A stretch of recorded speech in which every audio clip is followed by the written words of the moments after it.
Un homme d'affaires de Québec a mis au point un nouvel équipement de protection à l'intention des policiers et des agents de sécurité. Cet appareil permet de retarder l'utilisation de moyens plus agressifs, comme le bâton. Le reportage de Ghislain Beaulieu.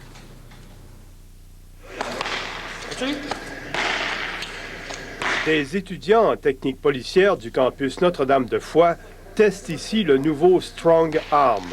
Ces protecteurs d'avant-bras dotés d'une partie rigide, mais qui demeure suffisamment léger pour ne pas gêner les mouvements de défense du corps.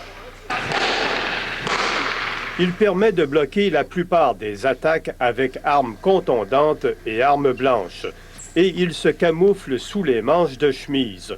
Son concepteur est de Québec, Bernard Grégoire, qui forme des agents de sécurité et possède aussi une école d'arts martiaux. On a inventé un nouveau créneau dans le continuum de force qui vient avant les bâtons, si on veut. Donc, avant de prendre l'option de frapper quelqu'un, anciennement, on passait des mains nues au bâton. Maintenant, il y a une option de plus qui existe entre deux. Oui, un petit peu plus bas, c'est ça. Le concepteur en a eu l'idée après avoir appris ce qui était arrivé à un policier de la GRC. C'est un policier de la GRC qui s'était fait casser les deux avant-bras sur une ligne de piquetage par une pancarte. C'est là que l'idée a jailli. Je trouvais ça anormal de ne pas avoir de quoi comme protection dans l'immédiat pour des cas comme ça. Les étudiants de technique policière ont trouvé l'équipement efficace et même confortable. Je pensais que ça ferait plus mal que ça recevoir les coups avec ça.